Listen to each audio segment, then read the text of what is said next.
ചിതിരൂപേണ യാ കൃഷ്ണം ഏതദ്വ്യാപ്യ സ്ഥിതാ ജഗത് നമസ്തസ്യൈ നമസ്തസ്യൈ നമസ്തസ്യൈ നമോ നമഃ. ചിതിരൂപേണ യാ കൃഷ്ണം ഏതത് വ്യാപ്യ സ്ഥിതാ ജഗത് നമസ്തസ്യൈ നമസ്തസ്യൈ നമസ്തസ്യൈ നമോ നമഃ.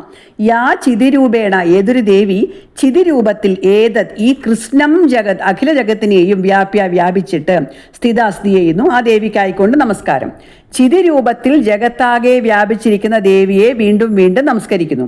ചിതി എന്നതിന് പ്രജ്ഞാനം അഥവാ നിർവിഷയമായ ജ്ഞാനം, പരമചൈതന്യം എന്നിങ്ങനെ സന്ദർഭാനുസരണമായിട്ട് പലവിധ അർത്ഥങ്ങളുണ്ട്. പ്രജ്ഞാനം നിർവിഷയമായ ബ്രഹ്മജ്ഞാനത്തെ കുറിക്കുന്നു. മനുഷ്യന്റെ ജ്ഞാനം ഇന്ദ്രിയങ്ങളിലൂടെ നേടുന്നതും അതിനെ ആധാരമാക്കിയുള്ളതുമാണെന്ന് മുമ്പ് പറഞ്ഞു. വസ്തുക്കളെയും പ്രതിഭാസങ്ങളെയും കണ്ടും കേട്ടും രുചിച്ചും മണത്തും സ്പർശിച്ചും നേടുന്ന അനുഭൂതികൾ തുടങ്ങി വായിച്ചും ചിന്തിച്ചും സങ്കല്പിച്ചും നേടുന്ന ജ്ഞാനത്തിന് ഭൗതികതയുമായി ബന്ധമുണ്ടായിരിക്കും. ഈ പ്രകൃതിയിലുള്ള ഏതിനെക്കുറിച്ചുള്ള പഠനവും ജ്ഞാനമാണ്. ശുദ്ധജ്ഞാനത്തെയാണ് ബ്രഹ്മജ്ഞാനം എന്ന് പറയുന്നത്. എല്ലാം ഒന്നു തന്നെയാണെന്ന ജ്ഞാനം. മൂലപ്രകൃതിയായും ഓരോ പ്രാണിയിലും ജീവചൈതന്യമായും പലതലങ്ങളിലുള്ള ബോധമായും ജ്ഞാനമായും വർത്തിക്കുന്നതും ആ ചൈതന്യം തന്നെയാണ്. അപ്രകാരമുള്ള ദേവിക്കായിക്കൊണ്ട് വീണ്ടും വീണ്ടും നമസ്കാരം. സ്തുതാസുരേ പൂർവമഭീഷ്ട സംശ്രയാത് തഥാ സുരേന്ദ്രേണ ദിനേഷു സേവിതാം കരോതു സാനാ ശുഭഹേതുരീശ്വരി ശുഭാനി ഭദ്രാണ്യഭിഹന്തു ചാപദാം. സ്തുതാസുരേ പൂർവമഭീഷ്ട സംശ്രയാത് തഥാ സുരേന്ദ്രേണ ദിനേഷു സേവിതാം കരോതു സാനാ ശുഭഹേതുരീശ്വരി ശുഭാനി ഭദ്രാണ്യഭിഹന്തു ചാപദാം.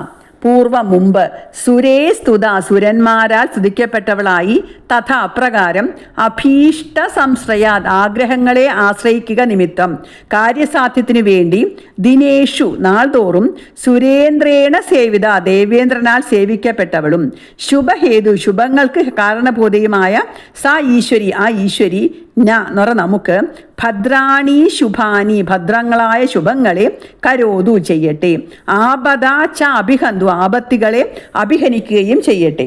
പണ്ട് ദേവന്മാരാൽ സ്തുതിക്കപ്പെട്ടവളും അഭീഷ്ടസിദ്ധിക്കായി ദേവേന്ദ്രനാൽ എല്ലാ ദിവസവും സേവിക്കപ്പെട്ടവളും ശുഭങ്ങൾക്ക് കാരണഭൂതയുമായ ആ ഈശ്വരി നമുക്ക് ഭദ്രങ്ങളായ നന്മകളെ നൽകുകയും നമ്മുടെ ആപത്തുകളെ അഭിഹനിക്കുകയും ചെയ്യട്ടെ. 4-ാം അധ്യായത്തിൽ മഹിഷാസുരവധാനന്തരം ദേവന്മാർ ദേവിയെ സ്തുതിച്ച് പ്രസാദിപ്പിക്കുന്നുണ്ട്. ആപത്തുണ്ടാകുമ്പോൾ സ്മരിക്കുമെന്നും അപ്പോഴൊക്കെ ആപത്തുകൾ ഒഴിവാക്കി തരണമെന്നും ദേവന്മാർ അപേക്ഷിച്ചത് ദേവി കാരുണ്യപൂർവ്വം അംഗീകരിക്കുകയും ചെയ്തിട്ടുണ്ട്. ആ വരദാനം ഓർത്തുകൊണ്ടാണ് ഈ സ്തുതി തുടങ്ങുന്നത്. മുമ്പും പല അവസരങ്ങളിലും ആപത്തുകളിൽ നിന്ന് രക്ഷപ്പെടാൻ ബ്രഹ്മാദി ദേവന്മാർ ദേവിയെ സ്തുതിക്കുന്ന നിരവധി സന്ദർഭങ്ങളുണ്ട്. ദേവേന്ദ്രൻ തൻ്റെ അഭീഷ്ടസിദ്ധിക്കായി നിത്യവും ദേവിയെ സ്തുതിക്കുകയും ആരാധിക്കുകയും ചെയ്യുന്നു. അങ്ങനെ ദേവാദികളാൽ സ്തുതിക്കപ്പെടുന്നവളായ ദേവി മംഗളകാരിണിയാണ്. ആ ദേവി ശുഭങ്ങൾ ദാനം ചെയ്യുകയും ആപത്തുകൾ നശിപ്പിക്കുകയും ചെയ്യട്ടെ എന്നാണ് ഇവിടുത്തെ പ്രാർത്ഥന. ഈ ശ്ലോകം ദേവന്മാരുടെ പ്രാർത്ഥനയുടെ ഭാഗമാണെങ്കിലും ദേവീ മാഹാത്മ്യം പാരായണം ചെയ്യുന്ന എല്ലാ ഉപാസകരുടെയും പ്രാർത്ഥന കൂടിയാണ്.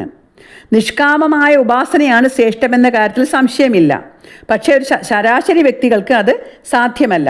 അഭീഷ്ടങ്ങൾ ഉണ്ടാകാത്ത ശ്രേഷ്ഠമായ മനോഭാവം ഇന്ദ്രാദികൾക്ക് പോലും ഇല്ല. കാര്യസാധ്യത്തിനായാണ് ഇന്ദ്രൻ ദേവിയെ സേവിക്കുന്നത്. ആപത്തുണ്ടാകുമ്പോൾ ആശ്രയം തേടുന്നത് മനുഷ്യർക്ക് മാത്രമല്ല ദേവന്മാർക്കുമുള്ള സ്വഭാവമാണെന്ന് പറയണം. ദുർഗേ സ്മൃതാ ഹരസി ഭീതിം അശേഷ ജന്തോ സ്വസ്തേ സ്മൃതാമതിമതീവ ശുഭാം ദദാസി എന്ന് ദേവന്മാർ 4-ാം അധ്യായത്തിൽ പറയുന്നുണ്ട്. ആപത്തുണ്ടാകുമ്പോൾ ദേവീപാദങ്ങളിൽ അഭയം തേടുന്നത് ലജ്ജിക്കാനൊന്നുമില്ല. ആപത്തു മാറ്റാനും ശുഭങ്ങൾ നൽകാനും അമ്മയുടെ കാരുണ്യം ഉണ്ടാകും. ആപത്തൊഴിഞ്ഞ് മനസ്സ് സ്വസ്ഥമാകുമ്പോൾ അമ്മയെ മറക്കാതിരുന്നാൽ മാത്രം മതി. സ്വസ്ഥ മനസ്സോടെ അമ്മയെ സ്മരിക്കുമ്പോൾ അതീവ ശുഭമാകും. അപ്പോൾ അമ്മയും ഉപാസകനുമായുള്ള ബന്ധം ശുദ്ധജ്ഞാനമായി മാറും.